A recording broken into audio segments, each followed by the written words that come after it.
This podcast is brought to you by Progressive. Most of you are not just listening right now.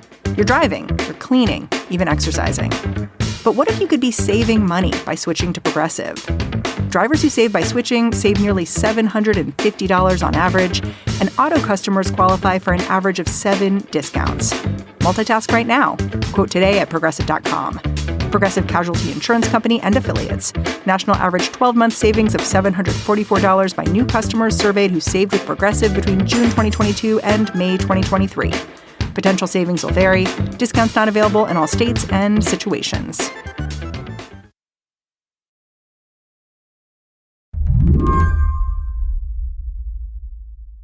I would forgive you if some small part of your brain has forgotten that today is Election Day. There are not any national races, no midterms. Off years like this, they can be a little chill. If you're in Ohio, on the other hand, scratch that. I would say that it is not chill here, yes.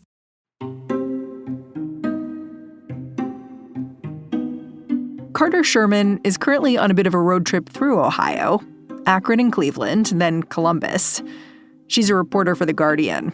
It feels like everybody is revved up and anxious, I would say. It seems like everywhere I go, I see signs. I turn on my YouTube and I immediately get hit with targeted ads. It just really feels like this election is inescapable at this point. Today's vote is all about abortion, a ballot initiative called Issue 1. Voting yes would mean enshrining access to reproductive health care in the state's constitution. Given that Ohio legislated a 6-week abortion ban just a few years back, this would be a huge change. I was at a rally on Saturday that was in favor of Issue 1, and I saw a young girl who's probably, about as tall as my waist, and she was holding a bright neon pink sign that said "Vote Yes" on Issue 1. And she had clearly written it herself. It was, very childish handwriting, and it had 9 exclamation points after the lettering. And it just really struck me, I think, for a lot of people, that this feels like a vote for the next generation. If you're thinking, hold it, haven't we seen a bunch of votes like this over the last year or two? And haven't abortion rights supporters always taken the day? Well, the answer is yes. But that is not stopping tens of millions of dollars from pouring into this race. Ohio is the only state this year to be voting on an abortion-related ballot referendum. And Ohioans are really aware that they are going to be setting a precedent with however they vote.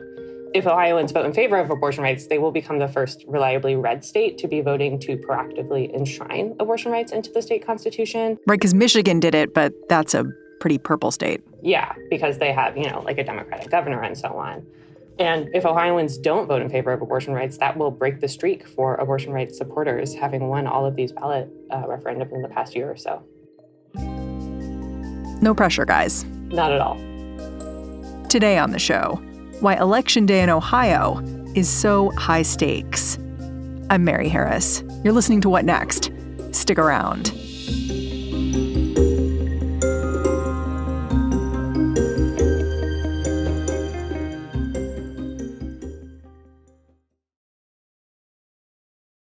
This show is brought to you by Discover. In today's world, it can seem that the best treatment is reserved for only a few. Well, Discover wants to change that by making everyone feel special. That's why with your Discover card, you have access to 24/7 live customer service, as well as $0 fraud liability, which means you're never held responsible for unauthorized purchases. Finally, no matter who you are or where you are in life, you'll feel special with Discover. Learn more at discover.com/creditcard. Limitations apply. This episode is brought to you by SAP. First, the bad news. SAP Business AI will not help you generate cubist versions of your family's holiday photos, but it will help you understand which supplier is best to help you roll out your plant-based packaging in Southeast Asia, or identify the training your junior project manager needs to rise up the ranks, or automate repetitive tasks while you focus on big innovations. So you can be ready for the next opportunity. Revolutionary technology, real-world results. That's SAP Business AI. To understand the vote in Ohio today, It's important you know what the abortion landscape looks like in this state at the moment. Abortion is legal right now, up until 21 weeks of pregnancy.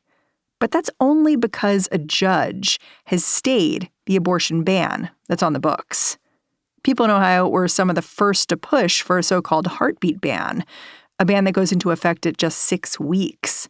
Ohio's version passed way back in 2019, going into effect just hours after Roe got overturned. Carter says abortion providers and patients in the state felt the impact immediately. Well, I was at a clinic preterm, an abortion clinic in Cleveland, Ohio, and what they had thought would happen after Roe fell was that they would have a few weeks before the 6-week abortion ban took effect. That is not what happened. Instead, they had a few hours before the state moved to implement the 6-week ban. And they just rushed to perform procedures. I talked to one staffer who remembered that there was a doctor who performed an abortion on his knees because he couldn't grab his stool fast enough.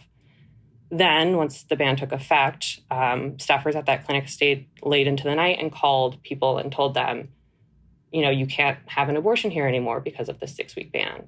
And it was very clear to me that the providers I talked to were incredibly haunted by that experience. They talked about people screaming and crying on the phone. They talked about people saying, well, I just can't go out of state. I can't do that. I can't afford that. Abortions fell by 60% at that clinic. They fell by 60% at across the state, according to research that's since been published. And while that law was in effect, you know, some people did manage to make it out of state and some people didn't. When the 6-week ban was put on hold again by a court in September, preterm staffers called the people that they had to turn away. And some of them said, yeah, I'm still pregnant and I would like to have an abortion in Ohio. And they came in and they got abortions. Oh, wow. So they were quite late term at that point. Yeah, I mean, these were abortions that were occurring later on in pregnancy because of abortion bans.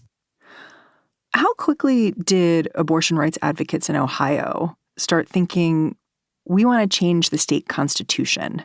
Well, the best way to protect abortion rights at this point, now that the federal constitution doesn't guarantee abortion rights, is to add them into the state constitution. And so this has been an idea that has been thrown around in a lot of places for quite some time, even before Roe was overturned. But I've talked to people who, you know, started collecting signatures basically as soon as the ink was dry on that decision. I want to talk about the reaction to that effort, like the lengths abortion opponents have gone to ensure that the vote that's happening today has every possibility of going their way, even though most Americans are in favor of abortion rights. I wonder, should we start by talking about what happened in August? That was the last time abortion was kind of on the ballot in Ohio, right? Yeah, in August, what happened was there was a proposal that people voted on to amend the process of amending the state constitution. It's very meta. It is very meta. We turn now to a closely watched battle over abortion. At issue, whether to raise the threshold to amend the state constitution from a simple majority, 50% plus one vote, to 60%. Republicans, including Secretary of State Frank LaRose, had hoped to implement the change ahead of November, when enshrining abortion protections into the state constitution will be on the ballot. Had it passed, it would have made it really hard for abortion rights supporters to amend the state constitution in November. Ohioans defeated that measure. They voted to keep the process of amending the state constitution the same. So you just need a majority of people. You don't need 60% of people. Yes, you just need a majority of people, and you don't need to gather signatures from every county in Ohio. You can just gather them from half of the counties in Ohio. It's interesting because my understanding is that only a third of all Ohio ballot initiatives would have passed under this stricter standard. So it really would have had an impact on shutting down the idea of voters deciding what their laws should be. Yeah, I mean, I think that it wasn't just abortion rights supporters who were really opposed to that vote. There were a lot of democracy groups that were thinking, you know, this is anti-democratic if we try to amend this process and make it harder for voters to have a direct say on their state constitution. Was there any way to see that election, the August one, other than cynically? Because it seems very cynical to me that there was this election on the ballot that seemed really targeted at, let's give this abortion initiative the worst chance possible. I mean, I think a lot of people really do see it cynically. And I think they also see it cynically in part because they don't think that the Secretary of State in Ohio, Frank LaRose, is playing fair. For example, even calling that August vote issue 1 has caused some issues in this November vote, because the November vote on abortion rights is also about issue 1. And so people who supported abortion rights in August were urged to vote no on that issue 1 because they do not want to amend the state constitution. Now, in November, they're being urged to vote yes because they do want to amend the state constitution to add abortion rights, right? But it's all being called the same thing. Yeah, and you can see how people are confused. And I've talked to, canvassers and volunteers who are like, people think they've already voted on issue 1, or people think that, yeah, I support abortion rights and I voted no last time, so I should vote no again this time. And the concern is that, even if Ohioans do broadly support this issue 1, they might not know enough to vote correctly on this issue 1. I'm glad you brought up Frank LaRose, the Secretary of State, because he's come up in a lot of the reporting around what's happening with issue 1 in Ohio. Can you just lay out the reasons why people, especially abortion rights folks, are suspicious of his motives? Is he a straight shooter? I mean, I think that abortion rights people would say no. And in fact, they have sued over some of the things that his office has done. Like what? Well, they have sued over his office rewriting the language that's going to appear on the ballot in front of voters on Tuesday. So there was a proposal put forward about how to frame issue 1, right? What are people actually going to see when they head into the ballot box? And Frank LaRose's office rewrote it to change some of that language. For example, the office substituted the term fetus with the words unborn child. They rewrote it in such a way that it's kind of hard to tell, just looking at the language, when abortion would be permitted under issue 1. Yeah, it says that it would always allow an unborn child to be aborted at any stage of pregnancy, regardless of viability, which seems like just a wide open door to abortions at any stage. Is that fair? I would say that is not a fair reading of issue 1. And in fact, issue 1 supporters have put up a website that just is called Read the Amendment, that is just the text of the amendment so that people can read for themselves what it says. And if you read the amendment, what it says is that abortion can be prohibited after fetal viability. And fetal viability is the point in a pregnancy when a fetus can survive outside the womb. It's about 24 weeks or so. Yeah, it can change from pregnancy to pregnancy, but generally 24 weeks. And however, abortions would be permitted past that point if there's some kind of medical emergency. Now, if you read the way that it's written in the ballot, the language that voters are actually going to see, it's pretty hard to understand that is what's being said. My understanding is that Frank LaRose also quietly canceled the voter registrations of 26,000 voters in late September, which it's a healthy chunk. Yeah, my colleagues at The Guardian have pointed out that had this been a federal election, that would have been an illegal move. Because this is a state level election, that is legally permissible. But it is definitely raising some hackles among democracy groups and voting rights groups because they're worried that this is an attempt to twist the election in favor of Republicans who are worried that, they can't win if everybody does really turn out to vote. After the break, how the political parties and special interest money is shaping the way this ballot initiative is messaged.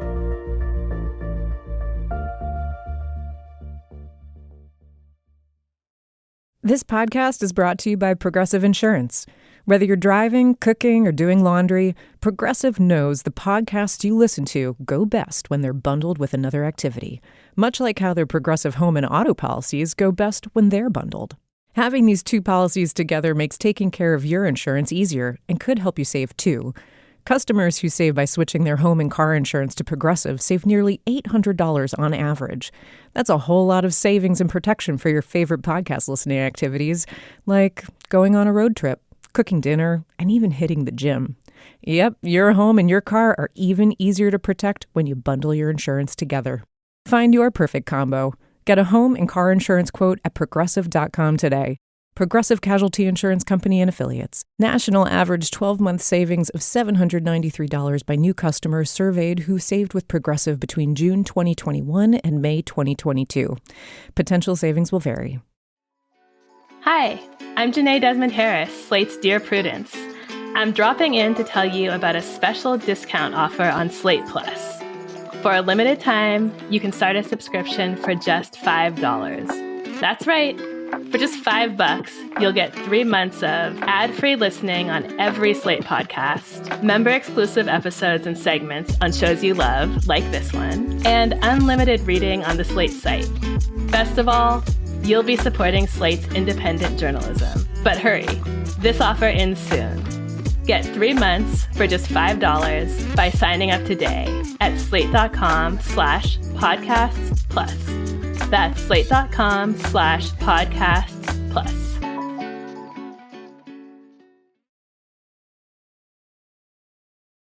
Okay, so it seems like Ohio's Secretary of State is definitely trying to put his thumb on the scale here in terms of the outcome of this ballot initiative. But I'm curious if you can also lay out the way interest groups are weighing in, using ads and earned media to sort of set the terms of this ballot initiative and how people should think about it. How are Republicans in the state characterizing what this vote is all about? What's really interesting is that they're framing this as a contest over parental rights. Yeah, which is obviously a very contentious issue across the country. And they're doing this in sort of 2 main ways. They're basically saying that if issue 1 passes, it would remove laws that require parents in Ohio to get involved if their minor child wants to have an abortion. Is that true? Would it actually do that? Legal experts say no. Yeah. Okay, so they're arguing that this would cut parents out if their minor daughter wanted an abortion, but that's not actually the case. That's a fear. That's a fear, yes. The other thing they're arguing is they're pointing to this list of rights that issue 1 protects. And issue 1 protects not only the right to an abortion, but some other reproductive related rights like the right to keep a pregnancy or the right to contraception. And in that list of rights, it says issue 1 protects, including but not limited to these rights. And so anti-abortion people are basically zeroing in on that phrase, including but not limited to, and saying that, under issue 1, people could get gender-affirming care without alerting their parents. But gender-affirming care is not mentioned in issue 1, is it? It is not mentioned, no. And the experts I've talked to have said that that is a dubious at best assertion. Huh. Yeah, I mean, you're seeing this in the ads. Like, there's one that caught my attention that it talks about your daughter's young and vulnerable and online. Today in Ohio, if your minor child wants to have an abortion or get a sex change, you as a parent have rights. This amendment would take away those rights.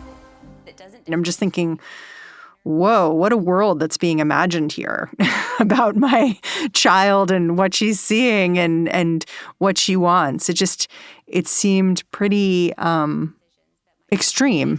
And someone who is coercing them or is talking them into something could take my teenage daughter. She could get an abortion or get a procedure done, and I don't even know about it. That's what's scary. If you as a parent want... You can see how it would scare people for sure and make them feel out of control. And interestingly, sort of pivot the argument away from is abortion right or is abortion wrong and turn it into something else entirely. And people have been really struck by that when they talk to me. They're saying that these arguments aren't about whether abortion is morally or legally permissible. It's about, my rights as a parent. And I don't know how to feel about this sort of twist in the argument. Yeah. And I'm also struck, too, by how far up in the Republican Party some of these talking points go. Like the governor did an ad and, saying that the issue 1 creates the right to abortion at any time, denies parents the right to be involved if their daughter wants to make a decision about abortion. I know Ohioans are divided on the issue of abortion, but whether you're pro-life or pro-choice, issue 1 is just not right for Ohio. Issue 1 just goes too far. And it's alarming to me that the head of state would say that, That ad has really stuck with people. I think it was a really powerful move to get someone who's so visible in Ohio politics. People have talked to me a lot about that ad. And I think it has raised questions in people's minds. So we'll see how effective it will be. It does seem like if this ballot initiative fails, it will be seen by anti-abortion folks as a real victory for this idea of reframing abortion as parental rights, as, something a little bit different than they have been framing it in the past. Are people talking openly about that as well? I personally think they would absolutely try to export this kind of messaging to other states because, anti-abortion groups, they're also very much scrambling. I think it was easier before Roe fell because Republicans could pass all of these abortion restrictions that appeased these anti-abortion groups, but the Republicans didn't actually have to worry about the restrictions taking effect because Roe was a guardrail. And now that all these restrictions can take effect, Republicans are a little bit more wary of just going along with what anti-abortion groups want. And it has become a bit more of a scramble between anti-abortion groups and the GOP to figure out, okay, well, what is our relationship at this point and how can we be mutually beneficial for one another? Yeah, and we should be clear that in the next year or so, we're looking at ballot initiatives about abortion in places like Florida, Missouri, Arizona. Is that right? Yeah, I think we could see upwards of a dozen abortion-related ballot initiatives next year. And I think all of the people who are working on those initiatives are keeping an eye on Ohio to see what is going to work for them. So today's election day, but early voting's been underway since mid-October. Does that tell us anything about what might happen in the end? Like, are there early results of some kind? I don't think that there are early results yet. I think we have seen polling that shows that 58% of Ohio residents do support issue 1.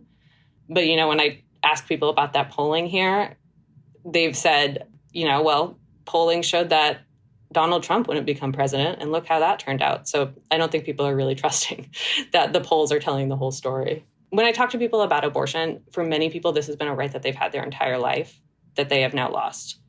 And they can't believe it. They can't believe that they don't have something that they thought was a guarantee. And so I think it's interesting to see people try to claw back this right across the country, even in states that we might think of as reliably red, because it seems like abortion rights and support for them really do cross party lines. People see it as government overreach for them to lose this right that they've had their entire life. Carter Sherman, I'm super grateful for your time and your reporting. Thanks for coming on the show. Thank you for having me. Carter Sherman is a reproductive health and justice reporter over at The Guardian. And that's our show. What Next is produced by Paige Osborne, Elena Schwartz, Rob Gunther, Madeline Ducharme, and Anna Phillips. We are led by Alicia Montgomery with a little boost from Susan Matthews. Ben Richmond is the Senior Director of Podcast Operations here at Slate. And I'm Mary Harris. Thanks for listening. Catch you next time.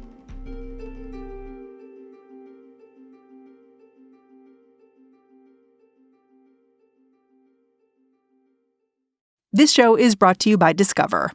In today's world, it can seem that the best treatment is reserved for only a few. Well, Discover wants to change that by making everyone feel special. That's why with your Discover card, you have access to 24/7 live customer service, as well as $0 fraud liability, which means you're never held responsible for unauthorized purchases. Finally, no matter who you are or where you are in life, you'll feel special with Discover. Learn more at discover.com/creditcard. Limitations apply.